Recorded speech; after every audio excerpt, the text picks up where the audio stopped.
Reserve seats पे खवातीन आ जाती हैं और रिजर्व सीट्स पे आपकी पार्टी पोजीशन देखते हुए और माइनॉरिटीज की मिल जाती है, तो फिर तो वैसे ही मिल जाए, फिर इलेक्शन किस बात उसका जवाब भी है। उसका जवाब यह है कि आपकी जो नेशनल असेंबली है या जो सूबाई असेंबलियां हैं, वहां पे सिर्फ पार्टी के आपके इलेक्टेड मेंबर्स नहीं होते, वहां पे इंडिपेंडेंट भी होते हैं और काफ़ी तादाद में होते हैं। अब इंडिपेंडेंट्स का भी एक हक है कि वो सेनेट में अपनी रिप्रेजेंटेशन लाएं, तो उनके हक को आप नहीं ख़त्म कर सकते। तो उस सिलसिले में उन्होंने कहा है कि इलेक्शंस हो जाएं, लेकिन इलेक्शंस का जो वोट का तरीक़ेकार है, आप देखिए ना, आप कहते हैं कि जी आपका ज़मीर जिसको चाहे वोट करे, आपका ज़मीर जिसको चाहे वोट करे, ये पर्पज़ है सीक्रेट का। तो आपका ज़मीर वज़ीर आज़म की जब इलेक्शन होता है उस वक्त आप क्यों नहीं कहते कि जी मेरा ज़मीर कहता है मैं ए को वोट नहीं देता? वहाँ तो आप डिस्क्वालीफाई हो जाते हैं कि अगर पार्टी पॉलिसी के खिलाफ जाएं।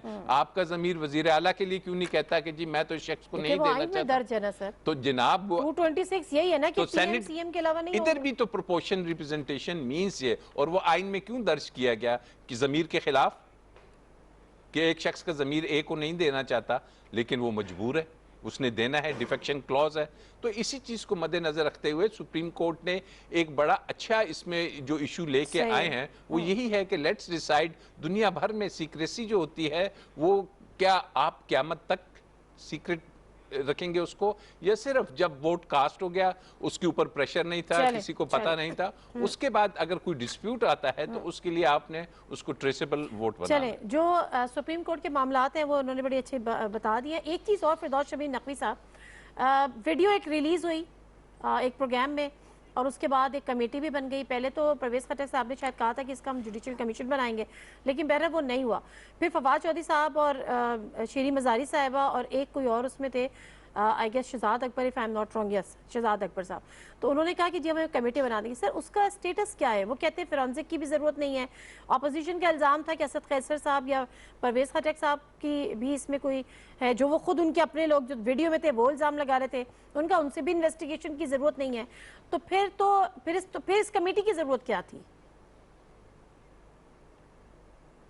देखिए जी, कमेटी की जो ज़रूरत जो मैं समझता हूँ, वो लोग तो निशानदेही हो गए उस वीडियो में कि जो पैसे ले रहे थे, ज़रा आप मुझे उनका नाम बताते, दे कौन रहे थे और किसके बेसिस पे दे रहे थे? अपनी बेसिस पे दे रहे थे, इंडिविजुअल्स की बेसिस पे दे रहे थे या किसी पार्टी की बेसिस पे दे रहे थे?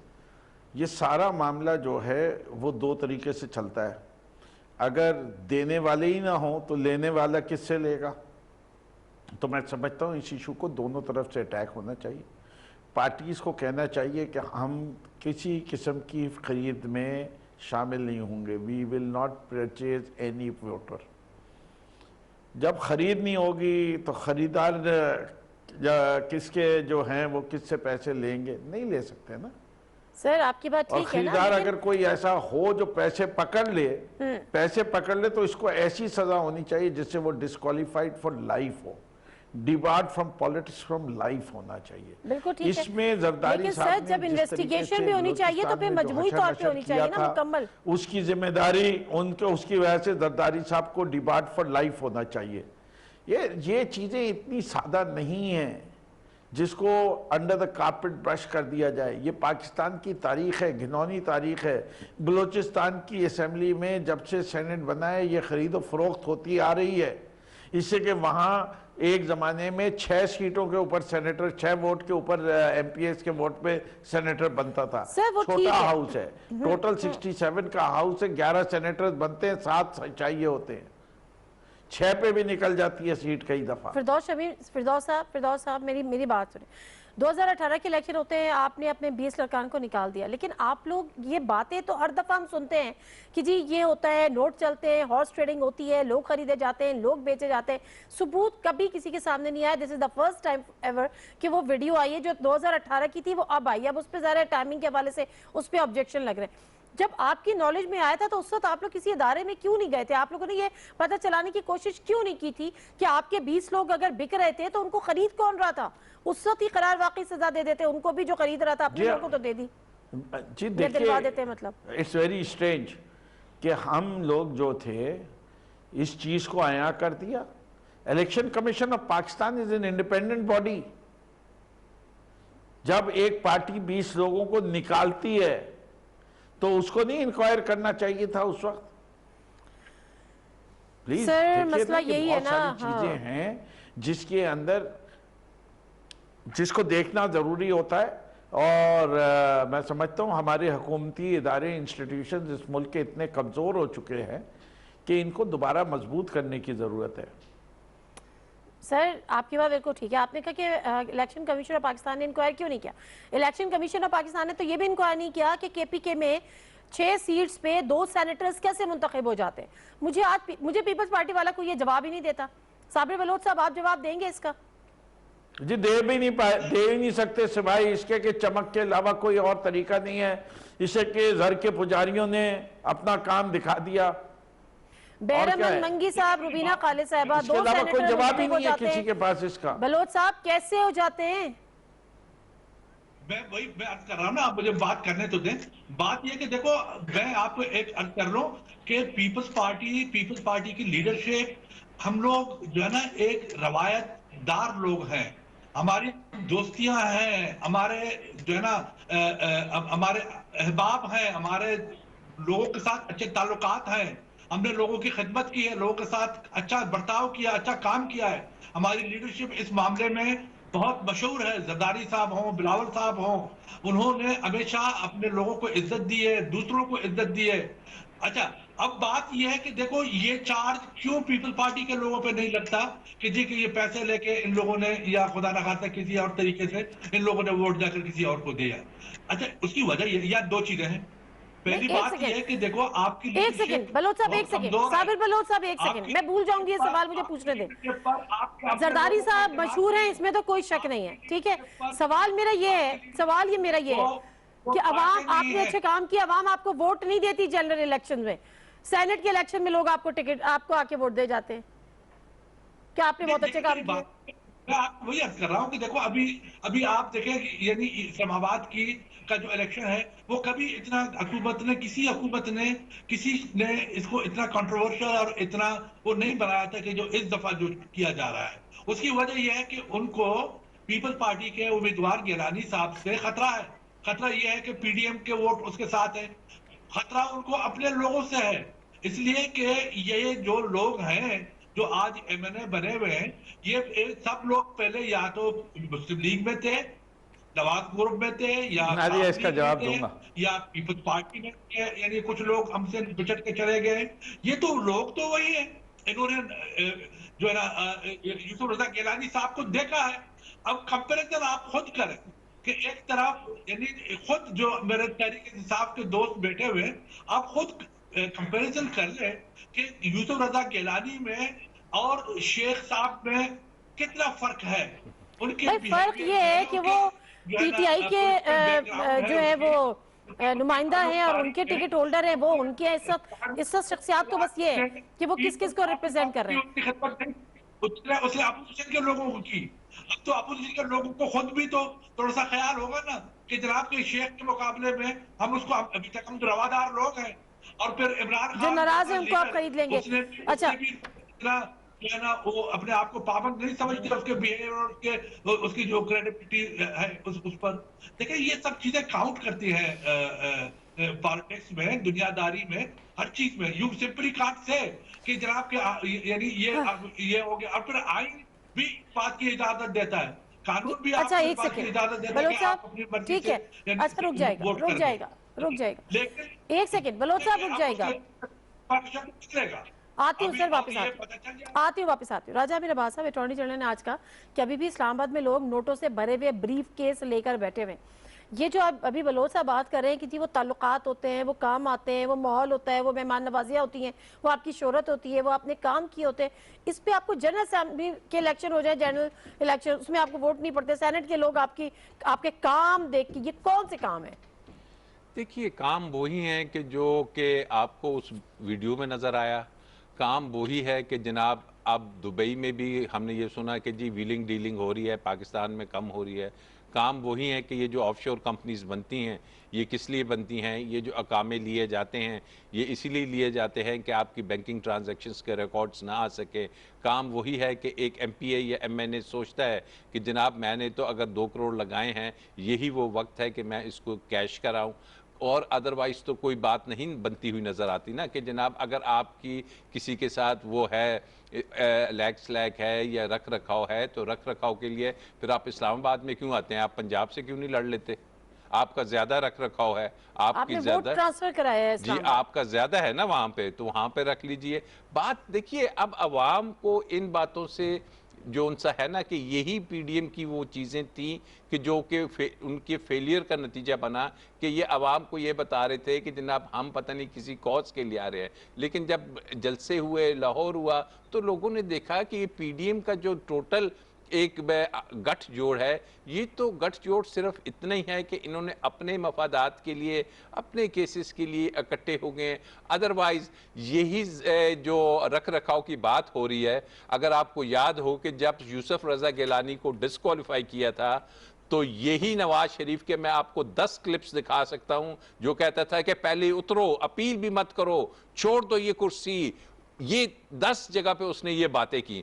अब वो क्या है कि जनाब उन्हीं का प्राइम मिनिस्टर उनके साथ स्कैंडल बन के जा रहा होता है। तो ये अवाम की आंखों में, तो आप क्या बेवकूफ बनाना चाहते हैं? आपके इल्म में है, आप अभी निकाल सकती हैं, कम से कम 8 to 10 क्लिप्स हैं कि आप अपील को भी छोड़ दें, आप पहले ये सीट छोड़ें। प्ले कार्ड्स ले लेके खड़े हुए हैं कि जी आप वो करें, बट स्टिल मैं जरा इसका पॉलिटिकल एंगल जो है वो भी मैं इसका डिस्कस करना चाह रही हूँ। मुझे बताएगा फिरदौस शमीम नकवी साहब, पहले तो ये कि वो कहते हैं कि जी पीटीआई को बेसिकली यूसुफ रजा गिलानी के नाम से खतरा है, हमने इतना बड़ा नाम खड़ा कर दिया है कि अब आप परेशान हैं, आपके लोग जो नाराज हैं वो हमें मिल जाएंगे, वो हमें वोट दे देंगे, आप लोगों से नाराज हैं। आपने डॉक्टर हफीज शेख साहब को खड़ा कर दिया है, लोग उनको तस्लीम नहीं कर रहे कि वो पीटीआई का हिस्सा है। देखिए, हाँ, पहली चीज़ तो ये है कि इसका सियासी देखिए पहले कि बिलावल भुट्टो साहब और जरदारी साहब, इसलिए कि वो तो कठपुतली हैं अपने बाप की, पपेट ऑन अ चेन है, उन्होंने ये पीडीएम के साथ और किया क्या है? पहले उन्होंने लॉन्ग मार्च की लाइन लगाई कि लॉन्ग मार्च होगी और हम इस्तीफे दे देंगे इलेक्शन से पहले, तो सेनेट के इलेक्शन ही नहीं होंगे। फिर लाहौर का जैसे राय साहब ने कहा जलसा हुआ, वहाँ से गुब्बारे में से फूंक निकली, तो उन्होंने कहा ये तो अब गवर्नमेंट तो जाती नहीं है, अगर एक सिंध असेंबली चली भी गई, डिज़ोल्व हो गई, इनको इतना भी होमवर्क नहीं आता था कि एक हाउस के डिज़ोल्व हो जाने से जो इलेक्टोरल कॉलेज है सेनेट का वो डिस्टर्ब नहीं होता, 3 सूबों में इलेक्शन हो जाएंगे और एक में नहीं होगा। तो उन्होंने बैक ट्रैक, यू टर्न खुद मारा और उन्होंने कहा अब हम रिजाइन नहीं कर रहे, और उसके बाद जो है वो फूक भी निकल गई लॉन्ग मार्च की, जो जनवरी से पहले होनी थी। देखिए बात ये चली गई लॉन्ग मार्च इन मार्च, और मार्च में भी नहीं होगी, मार्च भी गुजर जाएगा, फिर पता नहीं अप्रैल में होगी, नहीं मार्च बोला है, आज भी 11 मार्च तक सेनेट का मामला वगैरह खत्म होगा। तो जो ये आपका सवाल है, यूसुफ रजा ये समझते हैं कि ये इसके ऊपर पूरा जोर लगाएंगे, पूरा जोर लगाएंगे, हर किस्म का जोर लगाएंगे, कोशिश करेंगे कि किसी तरीके से यूसुफ रजा गिलानी साहब को नेशनल असेंबली में जिता दें। फिर उसके बाद कहें कि पीटीआई या इमरान खान साहब के पास अब मेजॉरिटी नहीं रही है, उसके बाद ये नो कॉन्फिडेंस मूव लेके आने की कोशिश करेंगे। लेकिन आपको मैं बताता हूँ, यही बिलावल भुट्टो साहब जो है दोबारा धोखा देंगे, PMLN को भी धोखा देंगे। नवाज शरीफ जो है बड़ा मजबूर हुआ है, जो काम हुआ था सदर मोहतरम के इलेक्शन में कि एतजाज एहसन खड़े हो गए थे और आरिफ अलवी साहब की बड़ी स्मूथ सेलिंग हुई थी। आप देखिएगा कि इसके अंदर भी कि कौन कौन खड़ा होता है और क्या क्या होता है। यूसुफ रजा गिलानी साहब के बच्चों ने उनको पहले ही जलील कर चुके हैं करप्शन कर करके, खुद उन्होंने भी कौन कौन से तोहफे लेके चले गए थे तोशे खाने के। ये तो वो बाइज्जत लोग हैं जिनके ऊपर नैब के केसेस चल रहे हैं। अभी तो देखिए आगे आगे किस वक्त वो डिस्क्वालीफाई हो जाएं, कब उनके केस का फैसला हो, फिर सीट चली जाएगी, वो मसले नहीं है। मसला ये जीतेंगे नहीं इंशाल्लाह ये सीट, ये मैं आपको बता रहा हूँ। ये इनकी ख्वाहिश है दिल की, निकाल लें, पूरी कर लें, लेकिन इनको पढ़नी फिर ये ना सेनेट के चेयरमैन को गिरा सके, ना ये इंशाल्लाह हमारे वजीर आजम इमरान खान साहब को गिरा सके। अच्छा, क्योंकि इस वक्त हालात ये है कि हर कोई जो है, खुद इमरान खान साहब जो वज़ीर आज़म पाकिस्तान है वो भी काफ़ी इससे मुतारिक हुए हुए हैं, पीपल्स पार्टी की अपनी क़यादत हुई हुई है, सारे लोग बहुत ज़्यादा इस चीज़ को लेके ओवर सेंसिटिव भी हो रहे हैं या ओवर वो कर रहे हैं। लेकिन साबिर साहब, अपोजिशन की जानिब से या पीडीएम की जानिब से बारहा ये बात आई कि अगर यूसुफ रजा गिलानी साहब जीत जाते हैं तो वो हुकूमत पे अदम एतमाद तहरीक होगी और हुकूमत को समझ आ जाए कि जी अब वो उनकी मकबूलियत नहीं रही या उनके पास वो नंबर्स नहीं रहे। लेकिन अगर यूसुफ रजा गिलानी साहब नहीं जीते तो अपोजिशन को भी समझ आ जाएगी। भाई देखिए, बात ये कि आई डोंट नो कि ये क्यों ये गवर्नमेंट के लोग ये जितने अब आपने इनकी जो बातें सुनी, जो मेरे जो तहरीक इंसाफ के जो दोस्त थे, कोई सेंस की बातों में कोई मंतक था, कोई लॉजिक, कोई बात थी उसकी बातों में, सिवाय इसके कि जी के लोगों को बयान करना, उनकी पर्सनैलिटी पे, उनकी शख्सियत पे, उसके मुतालिक बात करनी। इसके अलावा कोई लॉजिकल बात आपने सुनी उनकी?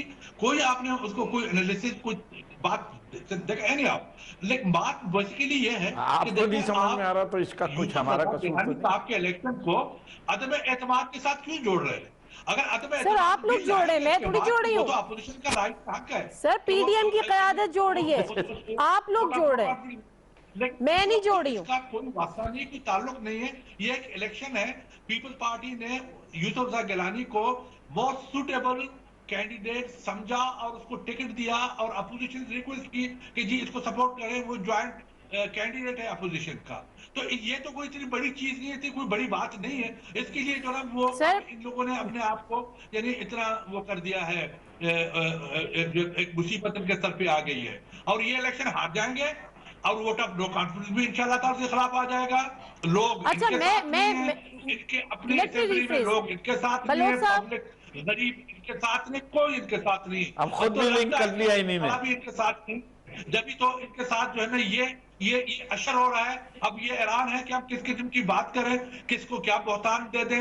ये जो आप अभी तहरीक इंसाफ के दोस्त है, इनसे पहले पूछें कि आप पहले कौन से पार्टी से निकल के इधर आ गए हैं? आप खुद पहले कौन सा पार्टी में थे? यहाँ पर हर शख्स पार्लियामेंट का मेंबर किसी न किसी जमात का था इससे पहले, और इमरान खान के साथ इनकी कोई वापसी नहीं है। लोग अपने तरीके से vote PTI from day one किसी पार्टी के आज तक रहे नहीं है, आज तक किसी और पार्टी में नहीं रहा। साबिर साहब, अगर आप लोगों को नहीं पहचानते, आप तो कह रहे हैं आपको बड़े ताल्लुकात है, जान पहचाने, जरा पूछे तो अपने लोगों से। अच्छा खैर, फिरदौस शबीर नकवी साहब तो हम कौन सी नस्ल है? हम बोर्न इन पीटीआई हैं, विल डाई इन पीटीआई। मैं भी जानती हूँ। अच्छा एक सेकंड रुके, बलोच साहब एक सेकंड रुके।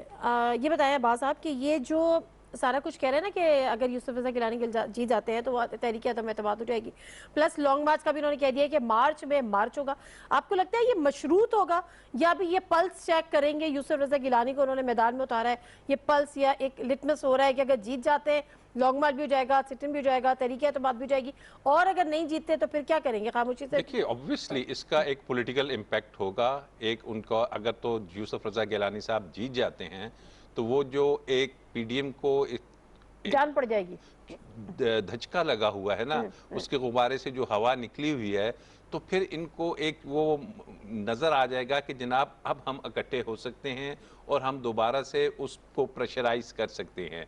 लेकिन वो तब की सूरत में होगा कि यूसुफ रजा गिलानी जीतते हैं और सुप्रीम कोर्ट का क्या डिसीजन आता है। आया अगर सुप्रीम कोर्ट का डिसीजन आ जाता है तो फिर क्या ये दोबारा से चैलेंज हो जाएगी ये सीट? क्योंकि अगर सुप्रीम कोर्ट ये डिसीजन दे देती है कि ट्रेसेबल वोट होगा और आपने प्रपोर्शन के हिसाब से चलना है, तो सुप्रीम कोर्ट ये कह चुकी है कि अगर ऐसे केस में डिवीजन हो जाती है उस प्रोपोर्शनल रिप्रेजेंटेशन से, तो इलेक्शन कमीशन ऑफ पाकिस्तान उसका जिम्मेदार होगा, जिसकी ये ड्यूटी है कि वो फ्री एंड फेयर इलेक्शन कराएं। हमारे यहाँ फ्री एंड फेयर का मतलब ये है कि जनाब ठीक है इलेक्शन हो गए, उसके बाद अगर कोई डिस्प्यूट आ गया तो आपने जाके उसमें वोटों की गिनती, ये नहीं। फ्री एंड फेयर मीन्स कि आपने शुरू में ही गार्ड कर लेना है कि कोई ऐसी चीज़ें ना चलें कि जिसमें पैसे का लेन देन हो, ये हो। तो मैं समझता हूं कि अगर ये सुप्रीम कोर्ट के डिसीजन पे बहुत डिपेंड करता है, if it's a proportional representation, तो फिर जो भी है, अगर ये जीत गए भी यूसुफ रजा गिलानी, तो ये केस आपका फौरी से पहले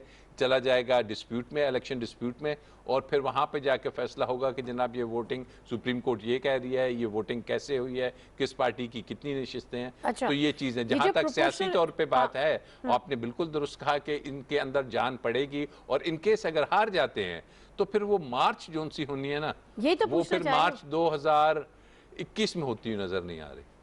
अच्छा, प्रोपोर्शनल रिप्रेजेंटेशन की आप 12 बात करें, इसका मुझे मैं भी थोड़ा सा नादिया इसमें कुछ ऐड कर दूं, कर दें कुछ सर, ऐड कर दूं अगर इजाजत हो। कर दें सर। ये मौलवी हजरात जो हैं रजब शबान और रमजान में इनको रोजे रखने चाहिए। ये मार्च वार्च क्या करेंगे, ये दीन के खिलाफ क्यों जाना चाहते हैं मौलाना सबको रखने चाहिए, फजलुर रहमान मौलवी साहब हजरात को को क्यों कि रखने मौलवियत भी खतरे में आ जाएगी अगर रजब और शबान में मार्च करवा दी। रमजान के तो फर्ज ही है, लोगों के रजब रोजे शबान के छुड़वाएंगे, रोजे भी इबादतों के महीने हैं, एक रसूल का महीना है, एक अल्लाह का महीना है, तो इनको फिर सारे मौलवी भी गालियां दे रहे होंगे, वैसे ही उनकी पार्टी में उनको जूते पड़ रहे हैं, फिर और जूते पड़ेंगे, फिर वो असली मानों में मौलाना डीजल कहलाएंगे, मौलवी नहीं कहलाएंगे। सर लेकिन आप ये क्यों, दो चीजें मुझे मुझे मुझे करेक्शन करनी है। एक तो ये कि अगर रजब शाबान के रोजों की बात करें, वो तो आप भी रखें, मैं भी रखूंगी, उनकी बड़ी फजीलत है, तो वो सिर्फ मौलवियों के लिए नहीं है कि ये मौलवियों ने रखे। तो उसके रोजे में वो नहीं हो सकता ना, यहाँ तो रमजानों में सब रोजे होता है, में आप कितने रजब से लोग शाबान की बैठेंगे बात गर्मी करें, में। बट स्टिल मैं इस चीज से आगे बढ़ती हूँ। आप ये क्यों अज्यूम कर रहे हैं कि इनकी अगर लॉन्ग मार्च होता है या इनका धरना होता है तो सिर्फ मौलवी हजरात ही आएंगे या सिर्फ मदारिस के बच्चे आएंगे? पीपल्स पार्टी के लोग भी हैं, PMLN भी है, ANP भी है, ये सारी पार्टीज भी तो हैं। अभी अभी तक तो नजर नहीं आया, इसलिए मैंने इनका जिक्र नहीं किया। अगर पहले नजर आए होते वो तो लेके आते मदरसे के बच्चों को। अगर देख लीजिए आप, जितनी तस्वीरें देख ले, पिछले लॉन्ग मार्च में भी तो सपोर्ट थी। पिछली लॉन्ग मार्च में क्या हुआ था, जो बैठे हुए थे मौलवियों के अलावा कोई नजर आया था? स्टेज पे नजर आते थे, जमीन पे नहीं। अच्छा एक सेकेंड नकवी साहब, एक सेकेंड, बलोच साहब आप बात कर लें। उसकी क्रेडिबिलिटी क्या है? यानी आप पहले अपने आप को देखें, आपके साथ क्या हुआ, तो दूसरों की बात पर आप बात न करें। बलोच साहब की आवाज नहीं आ रही। थोड़ा अपने आप को तो देख लें कि आप जिस तरीके से आपको बेइज्जत किया गया, आपको जिस तरीके से पार्टी से निकालने की कोशिश की गई, आपके खिलाफ आपके अपने लोगों ने। फिर अब ये मुझे समझ नहीं आता कि जब आप लोगों के पास आर्ग्यूमेंट्स खत्म होने लगते हैं तो ये चीजों को पर्सनल लेवल पर क्यों लेकर आने लग जाते हैं? ना क्या करें इस तरह से। एक सेकेंड, मुझे सवाल वो पूछने दे। निकाल रहे मुझे तो कोई अफसोस नहीं और तकलीफ, इनकी पेट में क्यों दर्द हो रहा है? निकाला मुझे की आ रहा था, पेट में दर्द इनके हो रहा है। अच्छा, ये कौन सा मसला है? नकवी साहब ने तो पूछा भी नहीं मुझे क्यों निकाला। शिकायत करूं तो मैं करूं। अच्छा एक सेकेंड, प्रोपोर्शनल रिप्रेजेंटेशन, उसका वोट का तरीकेकार क्या होगा? देखिए अगर ये हो जाता है तो उसका बड़ा तरीकेकार ये है कि आप सेम ओपन बैलेट। एक सेकेंड ना, आईनी माहिर है ना, अगर उनको देखिए ओपन बैलेट मींस के आपने अच्छा मैं मुझसे पूछा था माजरा। नहीं सॉरी, आपकी जो अभी जो तरीकेकार है, जो बैलेट पेपर है उसका जो काउंटर फाइल है उस पे एक सीरियल नंबर है, उस पे जो वोटर है उसका सिग्नेचर या थंब भी है, लेकिन जो वोट है उससे जो अलहदा होगा उस पे कोई मार्क, कोई सीरियल नंबर कुछ नहीं है। वो जब एक दफा उसने बॉक्स में डाल दिया तो फिर किसी को नहीं पता ये ए का है, बी का है, सी का है, डी का है।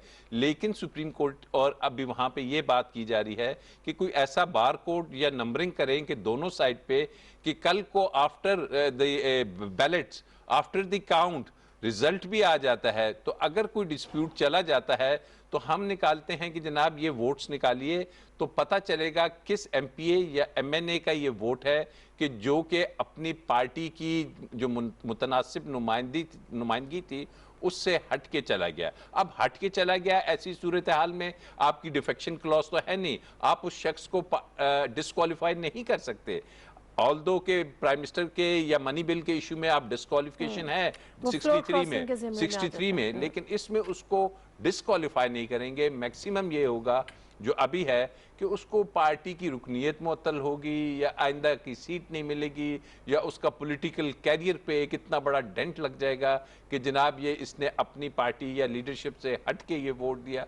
तो लेट्स द पॉइंट इज कि हम एक बेहतर प्रोसेस की तरफ जा रहे हैं। यही है ना कि ऐसा कोई बार तो है ही नहीं कि आप अपनी लीडरशिप या अपनी पार्टी पॉलिसी से या पार्टी मैनिफेस्टो से हट के आप वोट दें। कहाँ है बार? ये ज़मीर के मुताबिक फैसले और दिल के मुताबिक फैसले क्या हैं? बार आपके आइन में है, आर्टिकल 59 सब क्लास 2 कहता है कि जो सेनेट के इलेक्शन है, मैंने शुरू में कहा था कि कंट्रोल्ड वोट है और वो पार्टी प्रोपोर्शनल उसकी रिप्रेजेंटेशन के हिसाब से जाएंगे। अगर आपकी 15 सीटें हैं तो आपकी जितनी सेनेट में बनती हैं आप उससे हटके ज़मीर के मुताबिक नहीं दे सकते, आपने उसी पार्टी की प्रोपोर्शनल रिप्रेजेंटेशन की बुनियाद पे देना है। आप ये नहीं कह सकते कि मैंने ए पार्टी को दे दिया, बी को दे दिया। This is a controlled vote as compare to national assembly जिसमें वर्ड लिखा है फ्री वोट, अपनी मर्जी से वोट दीजिए। यहां पे उन्होंने लिखा है proportional representation, one man one vote. तो इसको आप ये नहीं कह सकते कि जमीर के मुताबिक आप दे सकते हैं। अच्छा, नॉट एट ऑल। मैं नकवी साहब आपके पास आती हूँ, जरा बलोच साहब से मैं इसका पूछ लूँ कि जब ये जमीर के मुताबिक वोट दे ही नहीं सकते, पार्टी प्रोपोर्शनल के हिसाब से आपको देना है, तो फिर ये कौन सा जमीर था जिसका बिलावल भुट्टो जरदारी बार बार जिक्र करते हैं कि जमीर के मुताबिक लोग फ्री है वोट देने के लिए?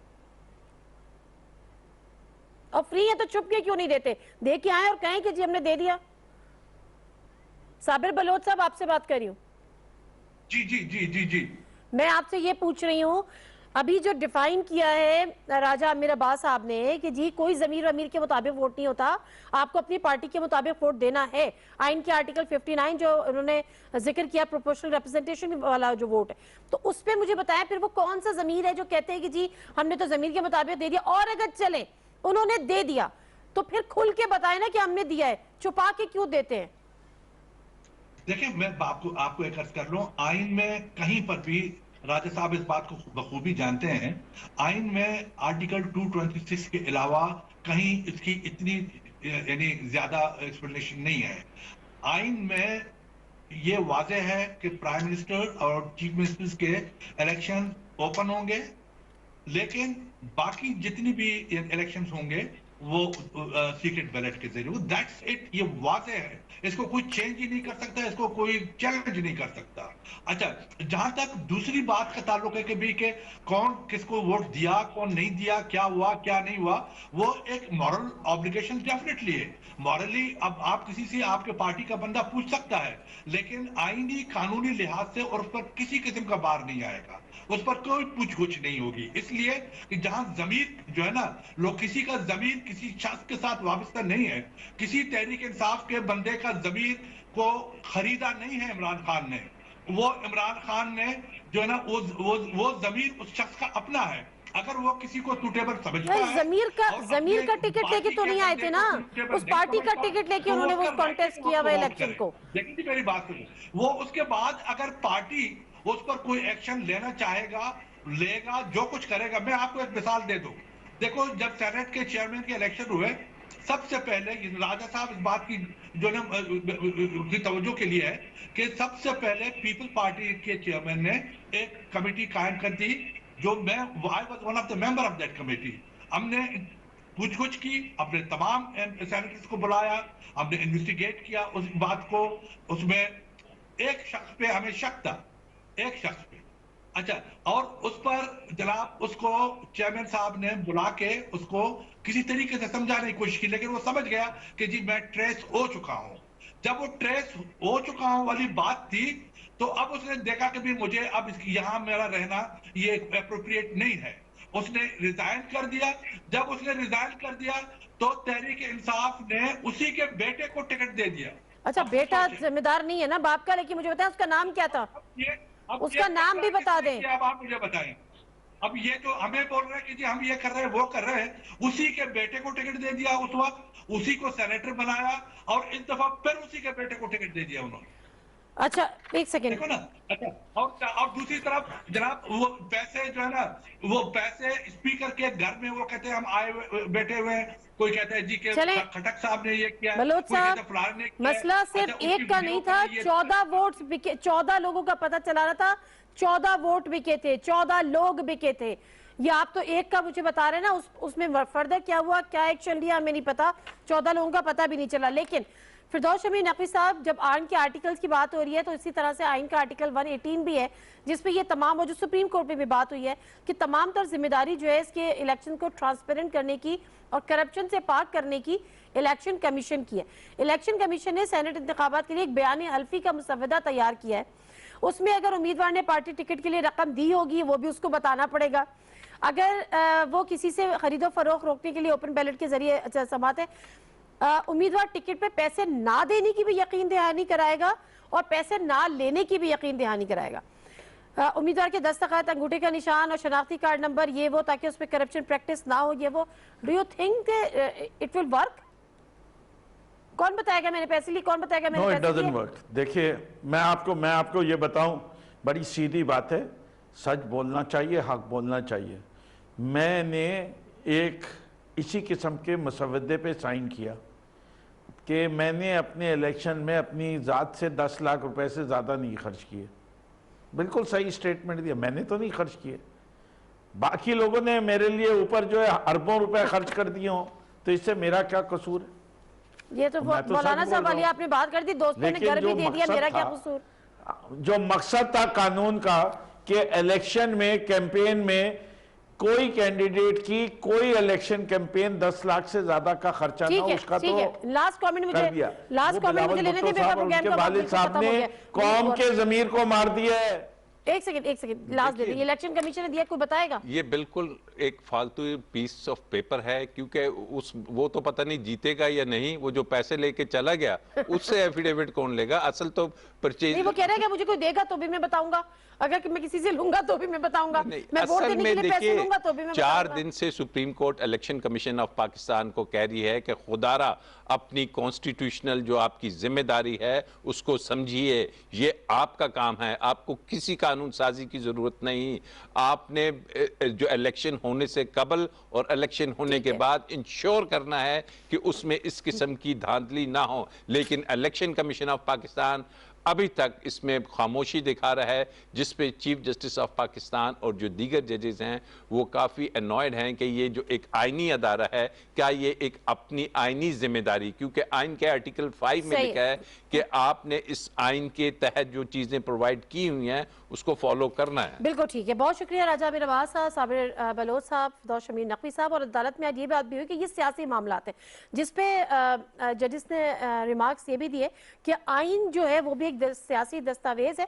हम जब उस पर काम कर रहे होते हैं, उसकी तशरीह कर रहे होते हैं, तो सियासी मामलाती है वो हम देख रहे होते हैं। इस किस्म की बातें हो रही हैं। बहरहाल अब लेट्स सी कि आने वाली हियरिंग में क्या होता है। मैं ख्याल अगले से 2 से 3 हियरिंग में क्लैरिटी हो जाएगी, फिर प्रोग्राम कर लेंगे। फिलहाल दीजिए नादिम मिर्जा को इजाजत। अल्लाह हाफिज।